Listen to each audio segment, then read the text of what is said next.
Hey, it's you, man, from KC95 here. Good evening and welcome to Toasted Tavern. Your host, Scott Tobin, and the man called Wags are ready to bring you the night in sports. So pull up a stool, grab a drink, and let's get toasted.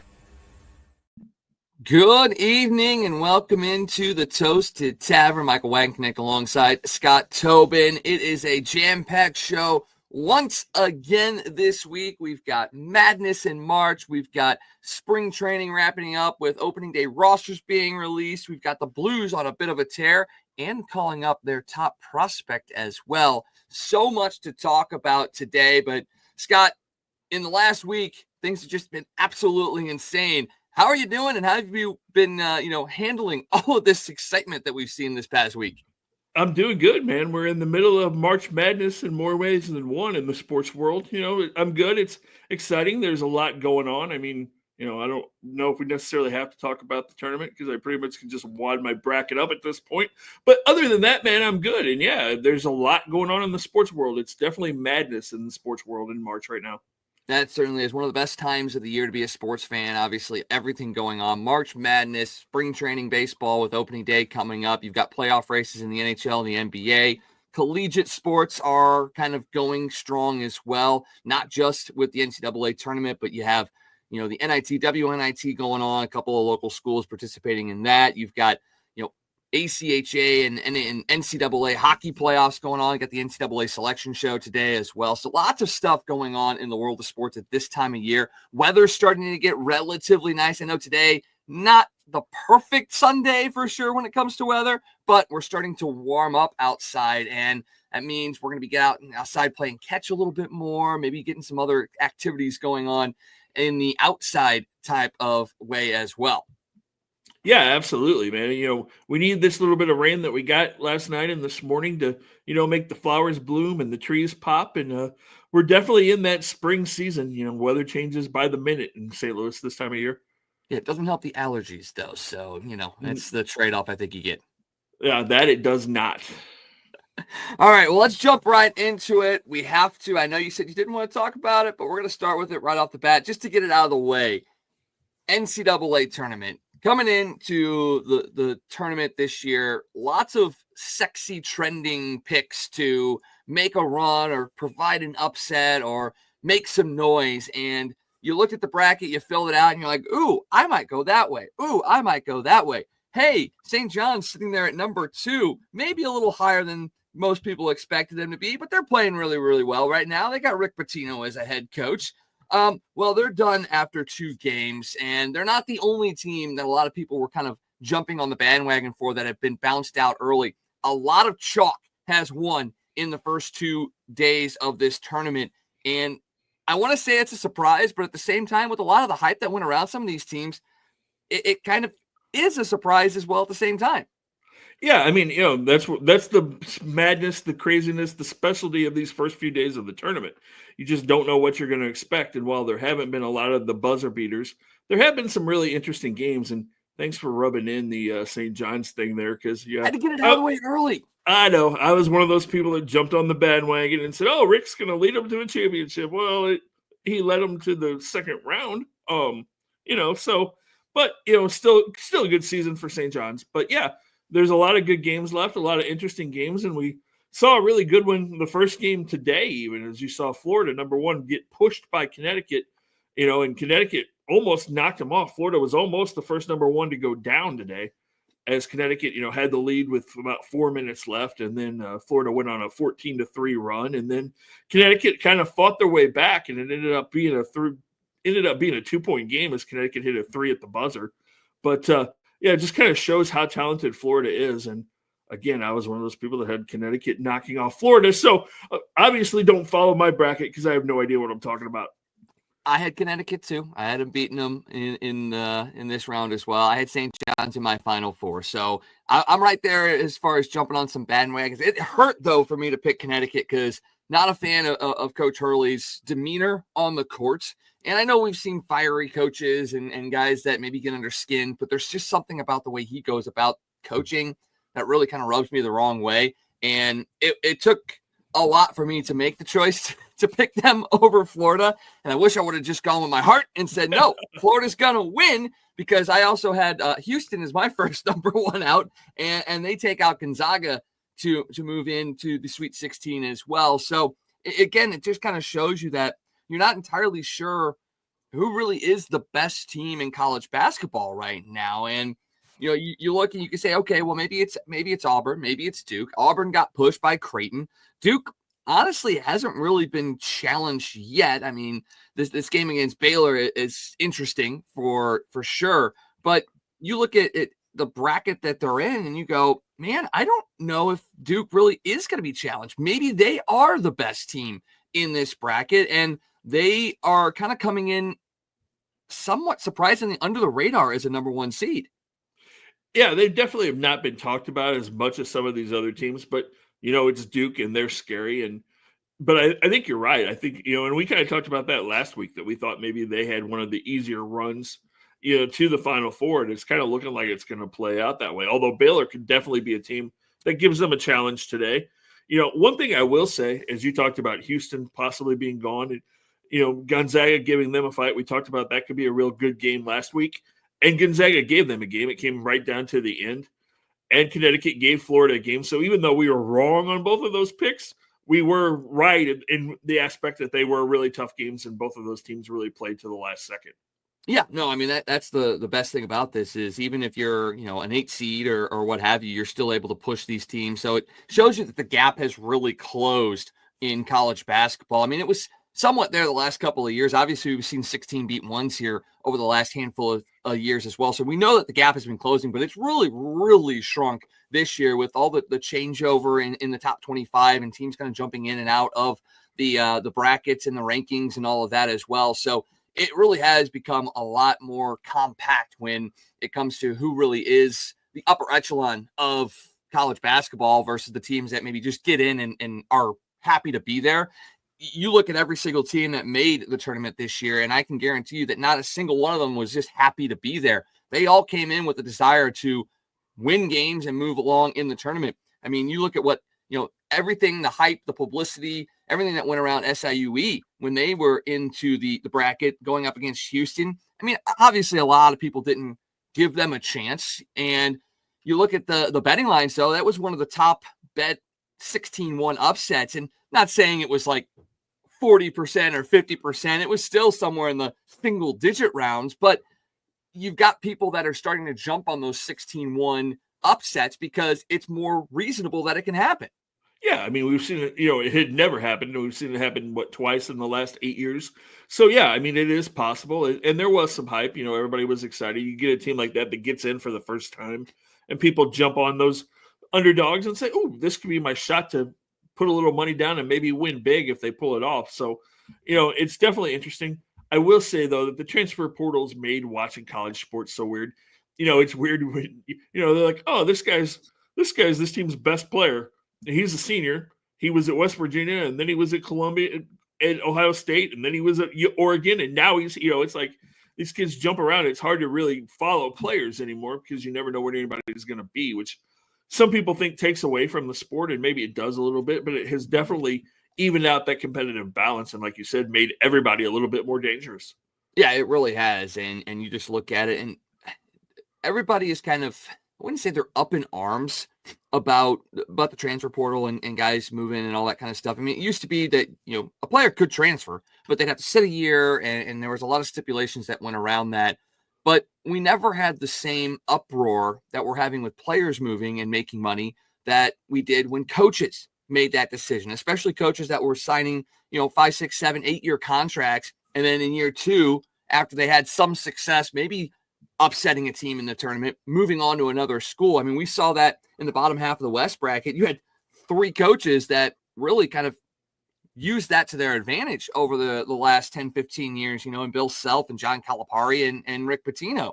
And no one ever got in an uproar about that. I mean, there were small pockets of anger and things of that nature, but it was really just kind of localized around the school that those coaches were at.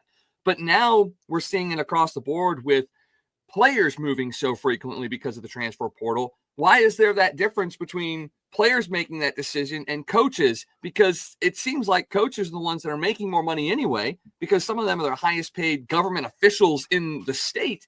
And yet it's us getting upset about these kids trying to find a better fit for them. Maybe it's, getting a little bit more NIL money, what have you, but there's more uproar about the young kids making those moves than it is about the expensive coaches just deciding to drop and leave. Yeah, and I mean, like you said, there was some uproar about coaches, especially when it would be like a 1-year deal and they'd sign, like you said, sign a 5-year contract and be there for a year and then jump to a bigger school. It would upset people. But I think it's because the players play. They're the ones that impact the games even more than the coaches do. And so people get upset when a player leaves their favorite team to go to a bigger school or to move on. It gets frustrating because you're so invested in that school. And you're so excited when some of these kids come in and then they're there for a year and they leave. It's just, it's hard. Just like professional sports, when you're upset when a free agent leaves your team to go somewhere else, you're so invested in that brand that when those players leave, it kind of breaks your heart, and so, some of the college kids have gotten that wrath, which isn't fair because there have been cases where college kids have transferred to a different school and gotten death threats and all kinds of things, which, that's just ridiculous. But fans get emotionally invested, and sometimes they take those emotions and their feelings a little too far sometimes. And that's not what you should do. You can get upset about your team not doing well, but don't take it out on the players or what have you, because they're just humans like the rest of us. And, we're not out there doing it. So, we can't expect them to be perfect if we can't get out there and do the same sort of thing that they are doing as well. Let's keep talking about the tournament, though. That was a little bit of an aside, but it always is interesting to kind of bring that up, especially now in the age of transfer portal and NIL and all of that stuff. Just continuing to kind of look at the bracket. Obviously, we had the really big upset in a sense. McNeese taking down Clemson by 2. They were, and this kind of actually plays right into the conversation we just had. They were kind of a darling team coming in, not because of the play, not because of the guys on the team, but it's because of their equipment manager, their hype man, kind of getting all the press and the publicity, and then the win only exacerbates that even more. But you look at that and you go, okay, McNeese State, they won their game. That's the upset. I mean, how did they pull that one off? Yeah, again, the tournament, you get in there and anything can happen, and they definitely did. And isn't it funny how these small schools, it seems like every year there's a different school that has that little person on the sidelines that everybody kind of gravitates to. I mean, you can go to Loyola Chicago a couple of years ago, and Sister Jean, who apparently is 105 now, I want to know her regiment and how she keeps going at that age to be 105 and still courtside most of the time when they're playing, which is crazy. But yeah, I mean, every year, that's a little side story that gets everybody excited. And, the kid at McNeese State, the dancers are wearing socks with his face on it. And they had shirts yesterday. They did. Yeah. So, I mean, that's just a really cool thing for, just another thing to get people excited and, get people riled up about the tournament and something to talk about. Well, and he's apparently getting NIL deals now, and I'm sitting back here going, okay, when is it time for the production staff of these schools that put these games on? How are we going to get NIL deals? What do we got to do? I mean, I'll wear something on the back of my shirt, and we'll cut to the broadcast, center, and see if we can get Buffalo Wild Wings some money as well. I mean, come on, let's get the production staff some NIL stuff too. Yeah, I mean, we'll figure something out. We can figure out a way to make some money, do something, get in there. Oh man, that's unbelievable. Illinois, they took out Xavier in their first round matchup. Obviously, Xavier took off against Texas in the first 4, so they were playing their second game in a couple of nights as well, and that's always a tough thing to do. But we have seen teams coming out of the first 4 that go on a little bit of a run, and Illinois had kind of come in struggling at the end of the season as well. Are you a little surprised that they were able to pull out that victory? And, they're playing Kentucky today. Do they even have a chance? Yeah, they do. I mean, we kind of talked about this last week too. Illinois and Mizzou were those 2 teams that we kind of said, they could go one of 2 ways. They could go out in the first round, or they could make it to the Sweet 16 or the Elite 8. I mean, they had those different outcomes were possible with both of these teams, depending on which team showed up and how they played. So, yeah, they definitely have a chance. I mean, it's always going to be tough when you go up against Big Blue, and going to upset some people again in the area because I went with Kentucky taking down Illinois today. So we'll see how that played out. But, they definitely have a chance, for sure. Well, and we were trying to dance around it the entire time. But Mizzou, they only top 20 team to get bounced in the first round of the tournament, and pretty handedly by Drake as well. I mean, I know they made it a little bit of a game there in that second half, but everybody that was picking against Mizzou before the games kicked off, people were like, okay, it's a trendy pick, what have you. Mizzou's going to do what they need to do, all that kind of stuff. They got the height advantage. Rebounding should be no problem, blah, blah, blah, blah, blah, blah. Well, Drake had one style of play. Everybody knew the style of play that they were going to do. They executed that style of play, and they come away with a big win against the Tigers. I mean, you look at it and you go, is this more of a matter of Drake, doing what they needed to do and taking Mizzou out of that game? Or did Mizzou just not make the adjustments that they needed to make in order to beat a Drake team? And, you look at the last couple of weeks for this Tigers team, and you may be thinking the latter because they were very much struggling. That was a game that was frustrating to watch. Like you said, everybody knew what Drake was going to do. They were going to come in, they were going to slow the game down, and they were going to play tough defense. And they did exactly that. And Mizzou looked like a team for the first 35 minutes of that game that came into that game completely unprepared and it was like they didn't know what to expect coming into that game. They played right into Drake's hands. And then the really frustrating part, the thing that everybody said, okay, Mizzou's advantage, they have the height advantage, they have the size advantage, they have the physicality, they should be able to handle Drake. They couldn't. Drake beat them on the interior. Mizzou couldn't stop them on the inside. Drake outscored them on points in the paint. I mean, they were getting to the bucket easily. Mizzou's height couldn't stop anybody, and they were just opening gaps to the basket on every drive. I mean, Drake wasn't hitting shots from the outside. They were shooting from 8 or 9 feet and wide open shots, and Mizzou couldn't contest it. They couldn't get rebounds. It was awful. It was like they weren't prepared. And, it was very disappointing. And a lot of the problem, and, in that second half before Mizzou went on a run, and they did get it down to a point and then couldn't hit the free throw to tie it, and then Drake went on a run. But, even the TV reporters said that Gates was yelling at the players saying, okay, you guys have got to stop playing one-on-one basketball, because that's what Mizzou was. When Mizzou was successful early in the season, they had really good ball movement. Mm-hmm. They weren't playing one-on-one dribble. I'm going to take the ball, dribble down, and go 1-on-5 and get to the basket. But in this last month when they struggled, that's what they did a lot of, man. They were not playing team basketball. And Gates apparently was screaming at them on the bench on Thursday night, you've got to stop playing that way, because they were. I mean, they would get the ball and one guy would dribble literally till there was like 4 seconds down on the shot clock, and then he'd just throw up some ridiculous looking shot that had no chance to go in. And they weren't moving the ball. Guys weren't moving on the court. Guys were standing around. It was really frustrating to watch until they went on that run. They went on an 11-2 run that got them within 1. Then they missed a free throw, and then immediately had 3 possessions in a row where they just let Drake run down and go straight to the basket and lay it up. And Mizzou came down and fired a wild 3-pointer, and then they turned the ball over 2 possessions in a row, and you're down 7, and it was pretty much over at that point. And that's what we've seen them do in these last 3 or 4 games when they've lost. It's like Gates gets down, and he doesn't know how to turn it around. He doesn't know how to make changes to the game plan. It's like one thing, and that's what we're going to do. And if it doesn't work, we're going to lose. So that kind of goes back to this conversation that we've kind of had over the last handful of months. And it's not just, with the basketball side of things at Mizzou. We've seen some of that with football as well, with Eli Drinkwitz and now Dennis Gates, both very accomplished coaches. They're great at recruiting. They're great at building a culture at Mizzou that people want to be a part of. So not taking anything away as to what they've been able to do. Obviously, Mizzou football was in, the top 25 this year. They were really pushing for a playoff spot. And for Mizzou, they were a trendy Final Four pick a couple of weeks ago.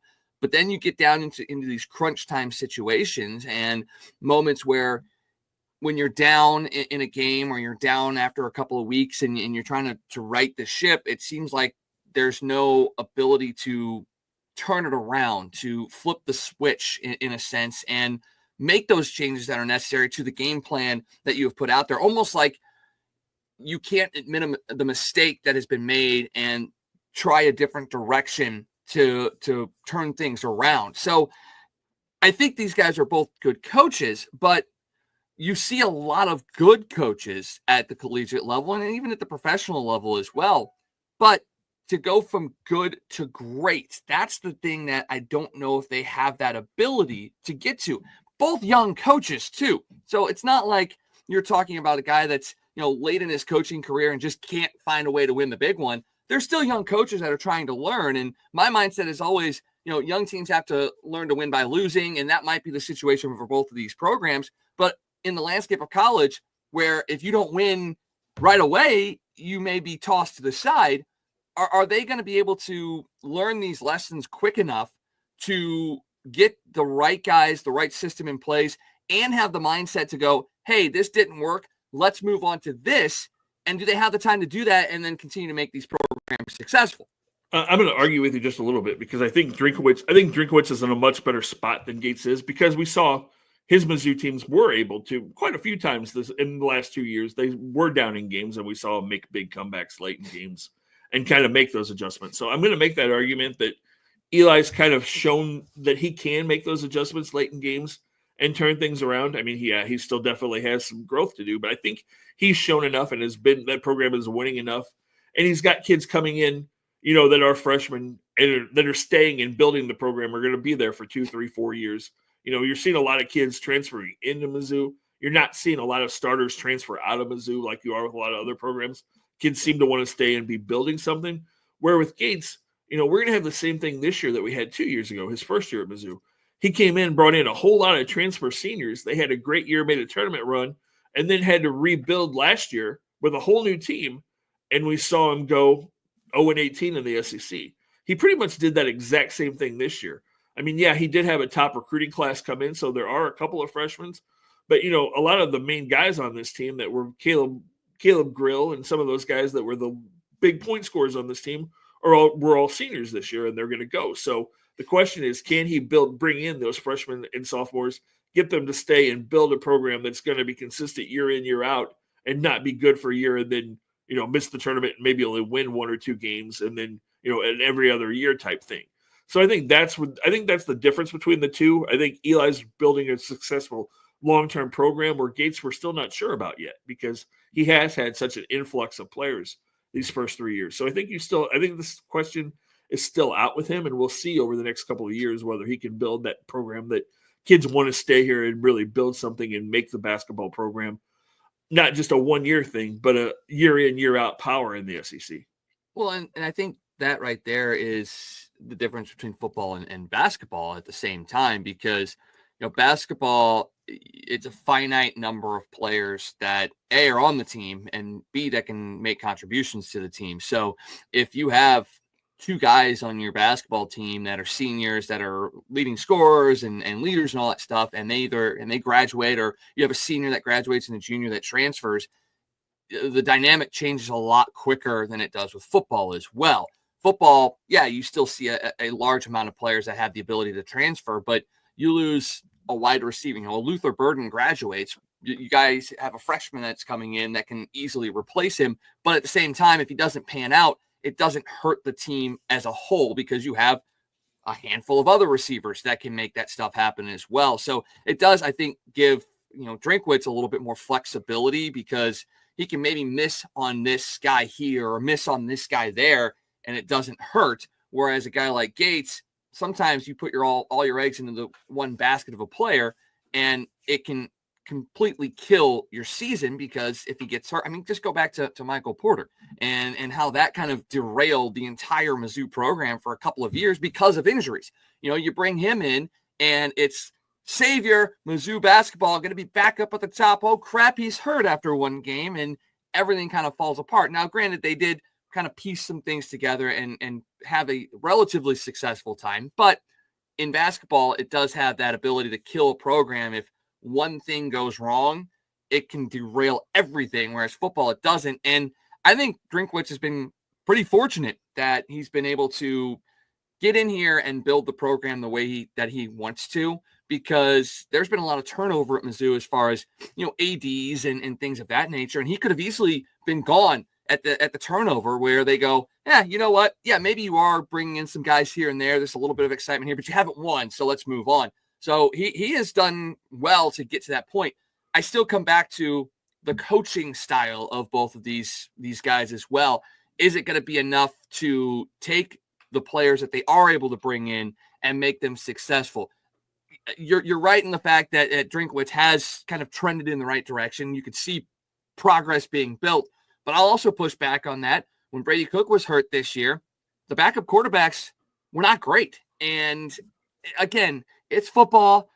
You're not going to hit on everybody, but the fact that they didn't have a succession plan or a backup plan that ended up working was hard to take. And I know there was a lot of hype around the guys that were the backups. And I know there was also some injuries that went on there as well. So there's a lot of question marks, obviously, but it did feel like the ability to pivot when Cook was hurt was a little bit hampered by what was brought in, and the coaching style really didn't change. You just kind of threw another guy in and tried to hope that he was doing what Brady Cook was going to do. So I still think there's some room to grow, but I can see your argument as to why Drinkwitz maybe is on the right path and is going to be a little bit more successful here in the near future.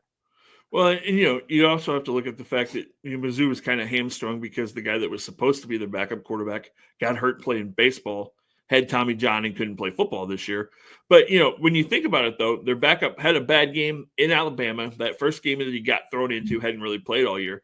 But then the second game that he played, he actually led them on a couple of drives that got them back into that game and actually won the game for him late. So he did play better the more time he got in there. He actually had the second game he played, he actually played halfway decent in the second half and actually led them to a comeback win. So, I mean, you can look at it either way. Yes, you would have liked to have had an even better backup who was ready to go immediately, but it kind of took him a little bit of time to get in there. So, semantics, how it worked. But again, when you look at that football program, and we've talked about this a million times, Brady Cook doesn't get hurt. They're probably playing in a playoff game, and how people looked at Mizzou season's totally different. Yeah, 100%. And that's the joy of sports, is that you can have those differing opinions and you can make an argument probably on 6 different sides of a coin. And I know coins only have 2 sides, but you could create 6 sides to a coin and have an argument about the same sort of thing. And everybody will have a good point in all of that. But the beauty of it is the games are decided on the field by the players, and that's just the way it is. You may win a game that you don't expect to win. You may lose a game that you shouldn't be losing, but that's just the way sports is. And that's why it's so great to talk about, because you can have those debates. And if you're of sane mind and body, you can have the arguments and still at the end of the day be like, hey, it is what it is. Well, right. Absolutely. I mean, we can sit here and discuss Eli and Gates all day long and say, are they good coaches? Do they right things? But when it comes right down to it, they're not on the field or the court making those players. It comes down to players executing. And, we can criticize a coach all we want, but we don't really know what the play was or what the player was supposed to be doing, or if somebody was in the wrong position. I mean, coaches take a lot of blame for things that they're not necessarily responsible for as well, although they also get a lot of glory for things that they're not necessarily always responsible for. Yeah, 100%. And at the end of the day, I know that's a very cliche thing to say. At the end of the day, though, only one coach wins a championship in a sport every single year. So, you're not going to sit there and, it's not the days of John Wooden where, you can go on multiple year runs and there's usually only 4 or 5 teams that are competing for a title anyway. So you have the ability to win more. One coach a year wins a title in the designated sport that they're in. So just because you don't have that championship to your name doesn't mean you're not a good coach. But at the same time, if you win a championship, you almost automatically become great because you were able to lead your team to a championship against a field of X amount of programs or teams that are also fighting for the same thing. Oh, absolutely. Yeah, absolutely. I mean, like you said, only one team in every sport wins every year. There's a whole lot of losers, and that's just what makes sports great and what makes it fun to debate and talk about. 100%. Keeps us busy. Well, hey, you want to keep talking and debating about stuff? Let's talk about and debate the news that came down today in regards to the St. Louis Cardinals, because this one has already sparked a ton of debate online, social media, everything. But before that, what do you got? No, I'm ready to talk some baseball, man, and I'm actually excited about talking baseball because I like what the Cardinals did today. To be honest with you, there are some definite positives that can be taken away from this, and the fact that we've talked about this even just last week about kind of who is going to be making these decisions. we're talking about a youth movement, but the signs don't point to a youth movement, all of that kind of stuff. We just really weren't sure what was going to happen. Well, the official opening day roster has kind of been put out there, and thanks to our friends over at Sports Hub STL, they put together a nice handy dandy graphic for everybody to take a look at. And you see this as the opening day roster, and there's a lot of things on there that you like. I mean, you've got the fact that, a young pitcher is in the rotation with Matthew Liberatore. Obviously, he was kind of slated, especially last year, very well in the bullpen. Maybe is a guy that very likely could go back to that role as well as your long relief, a guy that can come in and either mop up or hold on to a game that has gotten out of hand. But also kind of giving him that chance. He's still 25 years old, and that's something you pointed out today. He's 25. He's still got the ability to make it as a starter. And if you're going to find out, I think this is the best way to do it, because now you've got a guy like Steven Matz in the bullpen that can be your long relief guy. He can also be a sixth starter if you go that route, which it sounds like the Cardinals are looking to do at least early on. And it gives Liberatore that opportunity to go out there and potentially showcase what he's got. And if he doesn't make it, you've got somebody that can slide into that role, and then you can move Liberatore back to the bullpen. So that right there, that's the first thing that I saw and was like, okay, I kind of like that. Yes, it hurt the fact that Michael McGreevy got sent down, but at the same time, he gets reps down in AAA, and he's likely your first call-up if something were to go wrong as well. So starting there, what are your thoughts on the rotation and kind of leading into the bullpen? So, okay, let's talk about the rotation real quick. Andre Palante, who hasn't been talked about a whole lot, is in the rotation, which is what everybody wanted going into spring training. Andre Palante's got to be a starter. Andre Palante had a horrible spring training, but he's in the rotation. And, we talk about young pitchers. We got to remember that he's also only 25 years old. Yep. So you have a young guy in Palante there who last year and in 22 showed some signs that he could be, his rookie year, showed some signs that he could be a decent fourth or fifth guy in your rotation. So you've got him there. And then, you talked about Matthew Liberatore. Matthew Liberatore is a guy who, when the Cardinals traded for him, he was the top left-handed pitching prospect in the Rays organization and one of the top left-handed pitching prospects in all of minor league baseball. What we have to remember is he was only 20 at the time. So it seems like he's been around forever. Like you said, he's just 25. What do we know about pitching? It takes pitchers longer to develop than hitters a lot of times. And particularly, it takes left-handers longer to develop than it does for whatever reason. I mean, the perfect example of that, the best left-handed pitcher probably in the history of baseball, Sandy Koufax, he was almost 27 before he finally figured it out at the major league level. And look what he went on to do. Clayton Kershaw took a while. Clayton Kershaw wasn't Kershaw immediately. So Matthew Liberatore getting this shot, maybe he finally figures it out. I mean, he was really good in the bullpen last year. I don't think anybody will question that, that we saw the potential of what he could do in multiple innings last year.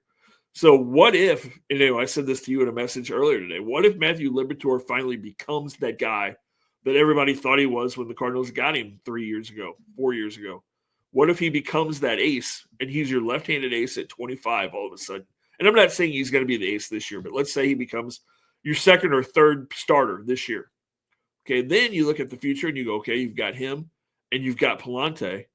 And then, McGreevy's coming. He's going to be here, like you said, first call. I know a lot of people, I saw a ton of people, why isn't Quinn Matthews in the rotation? Again, Quinn Matthews was the minor league pitcher of the year last year. He moved through the rotation. He pitched at every level. He's 23. He had 6 starts at AAA last year. You want him to go down there and get his feet wet a little bit more, prove that he can do it at that level, and he'll be up here soon. But you don't want to rush him, because you rush him, you might run into the same situation that we just talked about with Matthew Liberatore, where he's not quite ready, and then everybody's down on him, and they're like, oh, he's not the prospect that you told us he was. So let's just let that build. So long way around, I'm okay with the way the rotation sets up right now. We'll see how it goes in a couple of weeks. If, like you said, if Liberatore struggles, you're moving back to that bullpen spot.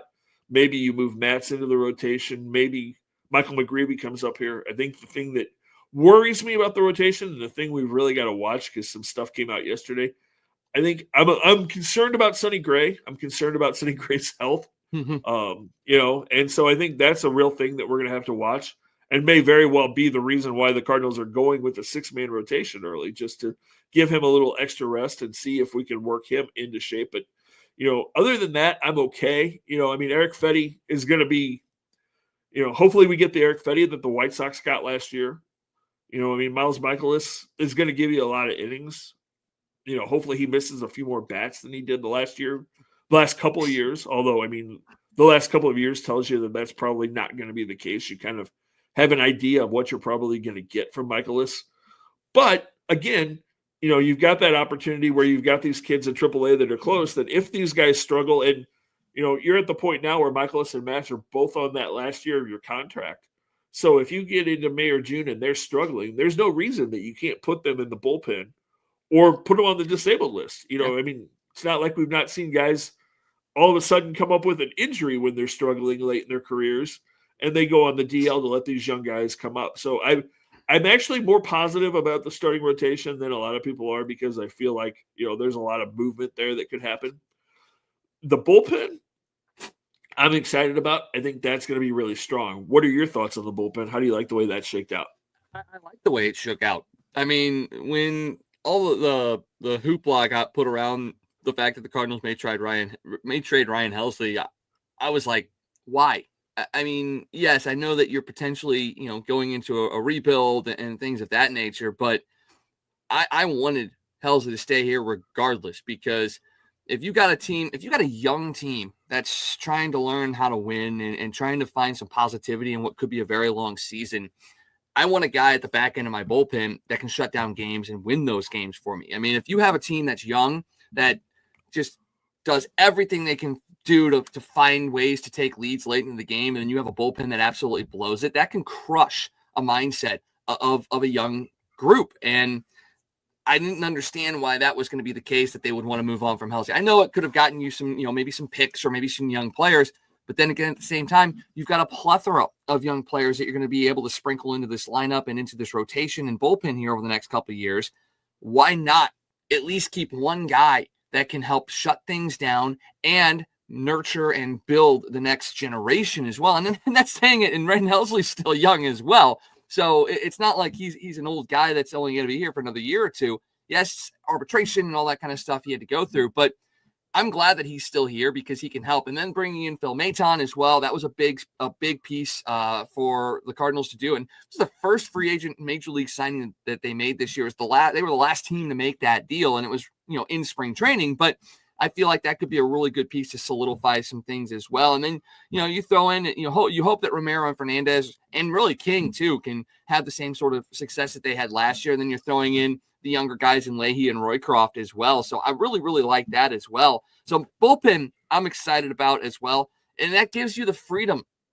If a Liberatore can only go 5 innings, or if you bring up a McGreevy or a Graceffo or a Roby and they can only go 5 innings, you've got a good setup to get through the next 4 and still not necessarily use every single ace that you have in that bullpen to win games. So I think it's set up really, really nicely. And then again, like you said, the fact that they're able to go to a 6-man rotation to keep Gray somewhat healthy and maybe on a good path to stay that way the rest of the year, I like that. And then touching on Eric Fetty, I'm like you and hope that we get the Chicago White Sox version of him from early last year. But we already have a track record of somebody that has been in this organization that has gone through the same sort of pathway that Eric Fetty has gone through. And yes, Fetty, a little bit younger than Miles Michaelis was when he kind of came back, but it's a guy that struggled in his first major league tour of duty, went overseas, was successful, came back to a brand new league with guys that had very rarely seen him at all, dominated, got traded, got a haul of players for the White Sox. But at the same time, you go, yeah, year 2, Michaelis kind of took a dive off the cliff. And that's exactly what you could see with an Eric Fetty this year. I'm hoping not, because I think he could be a guy that is very successful in the middle of part of the rotation, but we have somebody that has already gone through this process. How does this roster and organization help him not repeat the same thing that happened to Miles Michaelis? There's not a whole lot you can do. One thing I will say is I think Fetty's got a little bit better stuff than Michaelis had. Michaelis is such a control pitcher, has to hit his spots to really be successful, whereas Fetty has a little bit more strikeout stuff than Michaelis did. So that gives him a little bit more of an advantage. So we'll see how it works out. And another thing, I know people talking about all the young pitchers, if this team comes out and things don't go well, you hope that Fetty and a Helsley pitch well, because they very well could be trade chips at the trade deadline if things don't go well this year. So, you've got to be positive in both aspects of that, hoping that the team does well and hoping those guys individually do well, because if the team doesn't do what you want, then you've got some pretty big pieces there. And, even Sonny Gray, if Sonny Gray comes out and pitches well and shows that he's healthy, if this team would struggle, Sonny Gray would be a huge piece at the trade deadline that some teams would be interested in. Yeah, So, there's a lot there with the pitching staff that you have to look at and say, okay, there's pluses and minuses there, but there's lots of things that you can look at as, okay, building blocks for the future this year and the future in multiple different ways. Yeah, I couldn't agree more. And then you flip over and you look at the field roster, and obviously the names that are there, you kind of expect it to be there for the most part. Really excited to see that Lucan Baker got a chance to make the opening day roster. He's had a pretty good spring. We've had some question marks about, how Mason Wynn has produced this spring. Nolan Gorman has kind of taken another step back, and you hope he can kind of round into form. And then you got the outfielders too. And Burley looks like he's going to be slated in to start as the designated hitter to get things underway, which gives you an outfield of Newbar, Scott, and Walker starting, and then Michael Ciani on the bench, and kind of at the expense of a couple of guys that most people thought were locks to make this team, especially considering it would have given them that backup shortstop to Mason Wynn to give him a bit of a break. Now, obviously, you can throw Brendan Donovan over at shortstop, but I look at this and I go, I'm a little surprised that a guy like Ciani has made the team. We saw what he did defensively last year. Don't get me wrong, stellar defender. Came into spring last year, didn't have a great offensive spring, didn't have a great offensive start to his major league time here last year, but then did put together a decent season. So I can see why they feel like he could be a good addition. But in my mind, and you and I talked about this, a little while ago, that if you're going to have guys like Burleson and Walker in the outfield, and your plan for them in the future is to be outfielders, give them the chance to make those mistakes, especially in a year where it's not expected that you win a division. It's not expected that you go on a big postseason run. It'd be great if you did, but it's not expected to be that way. Give them a chance with Victor Scott in center field, who can cover up some of those miscues. Give them the experience late in games to figure out what it means to play in those moments. Why are you going to have a guy on the bench that's hitting sub 100 in spring training? I know you can throw the spring training numbers out the window, but you also know that last year he struggled off the bench as well. Why do you have a defensive replacement on your bench taking up that spot when you could have another guy that fills a better role and has been hitting better as well? Again, I don't take spring training numbers into mind a whole lot. You got to look at what Michael Ciani did last year. He got off to a slow start, but then the middle of the season when he was playing every day, if he doesn't get hurt, he probably wins the Gold Glove in center field. And before he got hurt, you got to remember, he was one of the better hitters they had. I mean, he was pushing 300 before he got hurt. He got a stretch where he was hitting like crazy, getting on base. He bunts really well.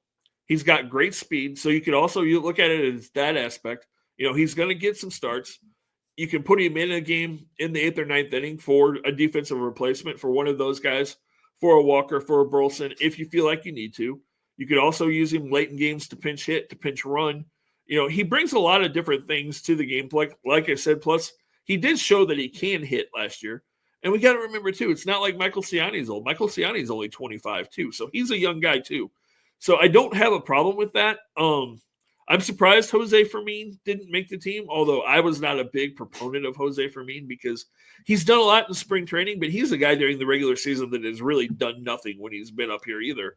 There was some stories about that posted on different sites today. He's been a 220 type hitter in the major leagues when he's gotten an opportunity. So I don't know that you're missing a whole lot offensively not having Fermin there. And if something happens, you can obviously immediately bring him up and send one of these other guys down and make a roster change if you need to, which, the roster I said this earlier in a chat with you and I had, the roster we're looking at right now is probably going to look totally different in 3 weeks. I mean, that's just the way it happens with every major league team when you come out of spring training. So, yeah, I don't have a problem with the bench. The one thing that I will say is I think you've got a lot of the same guy. I don't know. I'm not sure how you're going to get a ton of at-bats for Burleson and Baker when you've got Wilson Contreras, who's going to be your everyday first baseman, and when Nolan Gorman is probably going to be your DH most days.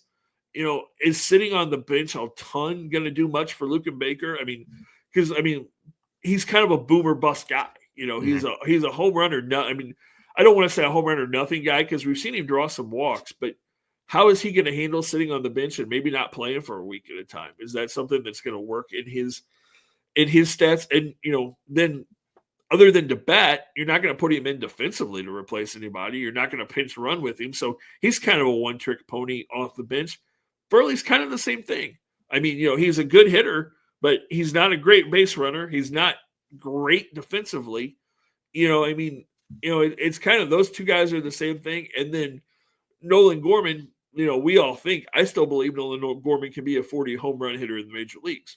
But if he doesn't, same thing. If he's struggling and Ollie sits him on the bench and says, okay, you're not in the lineup today, what does he provide then? Because you're not putting him in defensively. You're not putting him in to run bases or anything. Those three guys kind of, to me, are kind of the same guy and kind of clog things up. And a lot of that problem comes from the fact that, hopefully they're both going to have big seasons, but the fact that Wilson Contreras and Nolan Arenado are both still here, you've got a lot of the same thing on the infield. Well, and it goes back to what you just said a few moments ago as well with Michael Ciani. When he was inconsistently, he was able to become a better hitter, and he was able to play very well defensively. So, again, you've got guys that won't be inconsistently, and for a young player, getting that consistency is what helps you develop better habits and allows you, as you get late into your career, being a guy that can be a bench player that comes off in those big spots and is able to make contact or make the right plays. You're trying to throw some of these guys in at this age that haven't had that consistency yet and go, hey, I need you to work the count and then see your pitch and hit it. Well, if they're at the major league level and haven't had the consistency to see the speeds and the different success that these other players have had, it's harder to do that. So you're getting the same type of players in there, but B, they're also not getting the consistency that they need to as well, which is going to hurt them in the long run. So yeah, you look at it and you just go, the Cardinals have said they want it to have a youthful movement. Well, you're having the youthful movement, but you're not doing it in the way that allows them to grow by being young players. You're putting them on the bench, not getting them consistent playing time. And now at the time where you need these guys to get the reps to be the future, they're not. And that could hurt you for not just this year, but for years to come. Yeah. One thing I will say, I talked about Luke and Baker. I do have to say, though, and I know this is going to make some people mad, I think that's going to be his role in the major league level. I don't see Luke and Baker being an everyday player in the major leagues. I know a lot of people are like, oh, man, he's 6'7", and he's a big guy, but he is. But, I don't see him being your everyday first baseman. Like we said, he's not really an outfielder, and I'm not sure. And he's a boomer bust guy. I think his role long-term in the major leagues is going to be that guy that comes off the bench, maybe DHs every once in a while is your right-handed DH guy.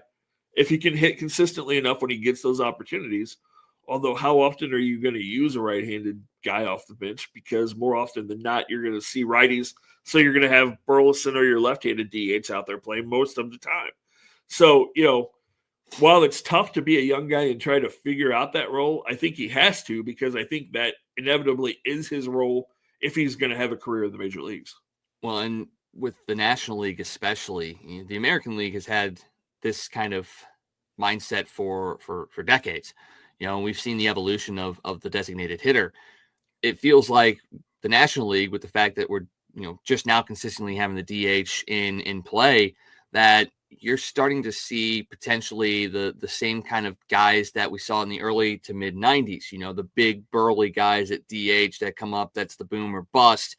And that's exactly what Luke and Baker is going to be. So it feels like the NL is kind of in that evolutionary period of, okay, early on when the DH came in, we weren't sure what to do with it. We threw in, slap hitters, or we threw in guys that get on base. Well, now they've moved on to that evolutionary part of, okay, now we got the big bopper there. Let's put the DH in the middle of the lineup and see if he can swat some home runs with guys on base. So we're at that point in that evolution of the DH in the National League, and a guy like Baker fits that role. Well, is he going to fit that role in the next 5 years when the next stage of that evolution of the designated hitter comes into play for the National League? So it's a lot to kind of look at and go, how is this going to play out? But I'll go right back to what you said a few minutes ago. This roster is not the same roster you're going to see in about a month's time. So we could sit there and debate till we're blue in the face about who deserved to get in, who isn't here, who is here.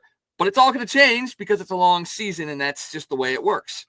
Yeah, I mean, guys are going to struggle. Guys are going to get hurt. You're going to make moves because you need somebody else up here to play a position because of whatever.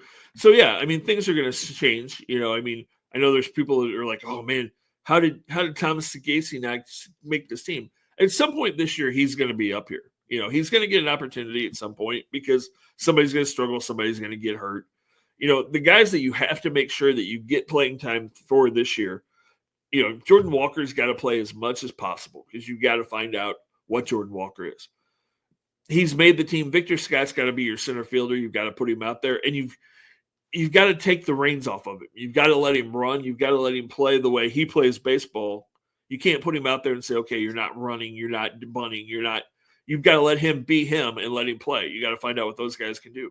Mason Wynn, we've got to find out for sure what he is offensively. And then the other guy is Nolan Gorman. And I know Gorman's kind of the lightning rod because there's some people, they're like, oh, man, it's funny because people are like, we need a 40 home run hitter. I don't want a guy that strikes out 100 times. Well, those two things, if you want a 40 home run hitter, you're going to have a guy that strikes out 100 times or 200 times. I mean, it just works out that way. So you need Nolan Gorman to play every day and see if he can figure that out. Those are the four guys that no matter what need to get as much time as possible. And then it's going to be hard. It's going to be hard to get all these guys the time you want. You want Brendan Donovan to find a way to play every day because he's just the consistent leader of this team, and so those guys are going to be key. And then it's like, okay, you're going to do all that. How do you get Burleson at bats? What do you do with Lars Nootbaar? I mean, Nootbaar's going to start in left field, but let's be honest, he's probably going to play 2 weeks and then be out for 6 weeks. Hopefully I'm wrong. I hope he comes out and does what everybody thinks that he can do. And, he has a great year. I really do, because if he does, then the Cardinals are that much better. The two big questions that we have, we talk about all these young guys, and I say these guys are the keys. The two true keys to this team are going to be the guys playing the corners that aren't the young guys, that are the veterans. Is Nolan Arenado able to bounce back and be some version of the Arenado that we've seen for so many years? And what does Wilson Contreras look like trying to play first base every day? I'm just not sure. I know everybody said, he's gotten bigger and he's hit some monster home runs this year. I mean, he's hit 3 or 4 balls that have been like 450-foot home runs in spring training. Can he consistently do that every day as a first baseman? I mean, he's never hit more than 20 home runs his entire career, and he's never been more than a 260 hitter at catcher. Those are good numbers for a catcher. They're not for a first baseman that's going to play every day. Is he able to give you what you need at first base and play defense? If not, and if he struggles, how quickly are they willing to say, okay, this isn't going to work. Maybe we need to play Alec Burleson at first base and figure out if Wilson is a DH, or maybe at that point you say to him, as you get closer to the trade deadline, hey, look, you're not going to catch here. We don't think you can play first base. You've got to be willing to move somewhere. Give us a couple of teams that you'll go to. Mm-hmm. And the same thing with Nolan. I mean, you hope that Nolan is able to play and is really good and this team is good. If not, if you get to the trade deadline, you hope that Nolan's good enough that if the team struggles, that he's willing to go to more than 1 or 2 teams. He's at some point he's got to realize that the Dodgers might not be a realistic landing spot, because I think that's what the whole thing has come down to, is that he's betting that at some point the Dodgers are going to come calling and he's not going anywhere else until, that possibility is completely gone. So, I'm hoping for the Nolan Arenado that you and I begged for 2 or 3 years ago, that we made shirts for when he came. And, if he is, then the Cardinals are possibly a playoff team.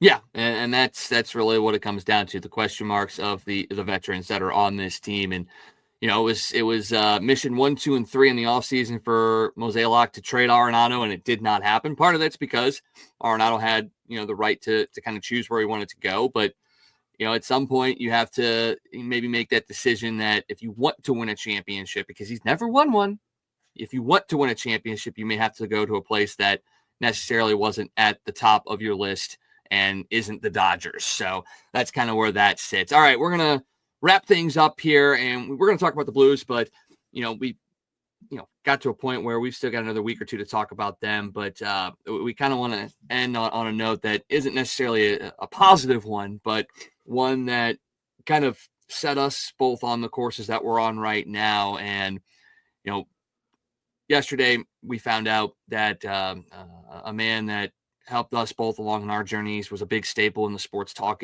radio and television era here in St. Louis. Brian McKenna passed away after a pedestrian accident overnight.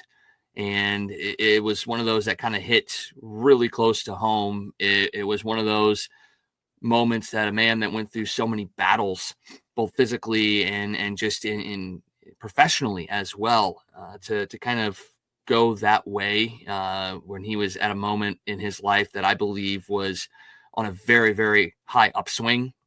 It was one of those shocking things that happened. And both of us, when we found out the news yesterday, just couldn't believe it happened. And I know you've got stories and I've got a story as well. So kind of want to cede the floor to you and talk a little bit about your experiences with Brian McKenna and just what a monumental loss it is.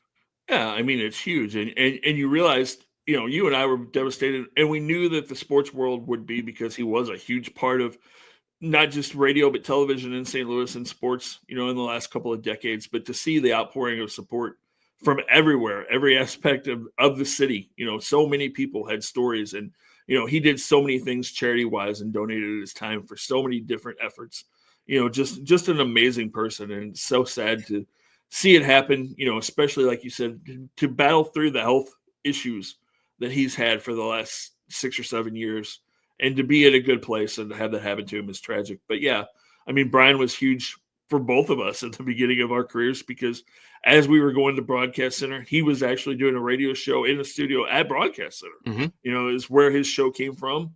And, we would see him every morning, when he came in, we would come in, a lot of mornings when I first started going to school there, a lot of times I was the first person in the building and turned on the lights, and then Brian would be in right behind me and we would have a conversation. He'd ask me how everything was going. And, we would talk as he got ready to go into the studio, and Jeff Gordon, of course, was on the show with him, and Joe De Niro, and those guys would come in and we would see them. But, he was always quick to ask you how you were doing. If you had any questions, if you needed anything, let him know, and was just as nice as possible to us. And then for me, as I got closer to the end of Broadcast Center, when I was about to graduate, was talking to him and had a couple of jobs that were possible. And he said, "You want to come on the show?" He's like, "Come in and sit down with us, and we'll just talk, and we'll get you on the air and get you comfortable." And so, I had a week, right as I was graduating school, that I went in every morning and I finished up what I had to do at school. And then I went in and sat in with Brian and Jeff and Joe. And, he was, they were funny, and, they didn't treat me like I was somebody that was a student that they were helping out. They treated me like I was a guy that had been in the business forever too. And we talked and laughed and had stories, and it made me feel like I was part of the team.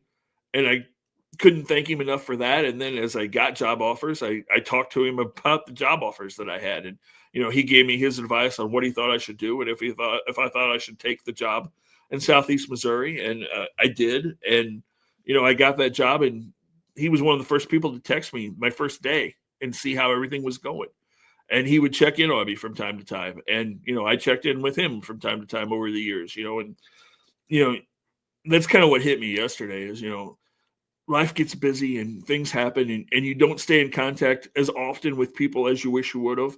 We would, talk to him, 5 or 6 times a year, which it doesn't sound like a lot. I should have reached out more, but I would. And like I said, he texted me even when he was sick. I would hear from him, how are things going? How are you doing? Is everything okay? Anything you need? And that's just how he was. And, not, like I said, not just for me, but for thousands of people in St. Louis and the broadcast industry and just everyday people. That's who he was. He was just a special person. it's a huge loss for a lot of people. Thoughts and prayers go out to his family and all the friends and everybody that knew him, because we all definitely lost a special person, and the city lost somebody really special yesterday. Well, I mean, the thing that strikes me the most was after he was going through his cancer battle, and the medical bills were kind of coming in. There was a huge day where he was outside in the rain.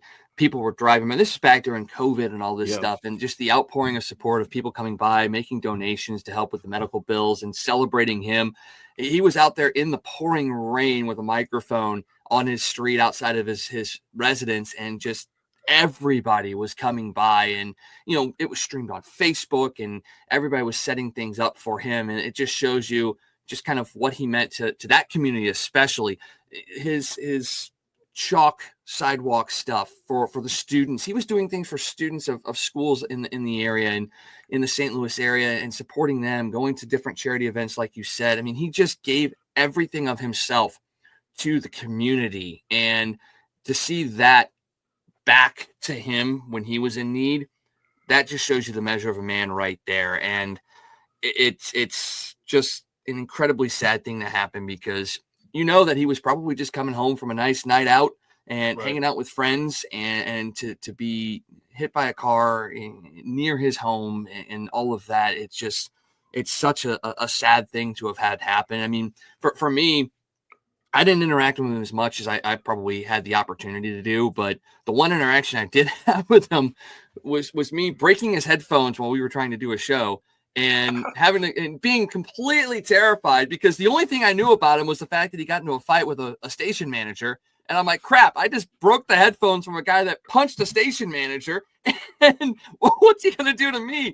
I go out and buy 2 pairs of headphones, get there way before my classes just to make sure he had something for his next show. And he couldn't have been the nicest person to be like, hey, you didn't have to do that. There were $5 at Five Below. I could have gotten more. Not a big deal. And then to have done that, and then to have brought me in later in the show just to be like, hey, this guy did this, and he did this and this and this. And to just have me on the air for that, for my first experience, was incredible as well. And you're right.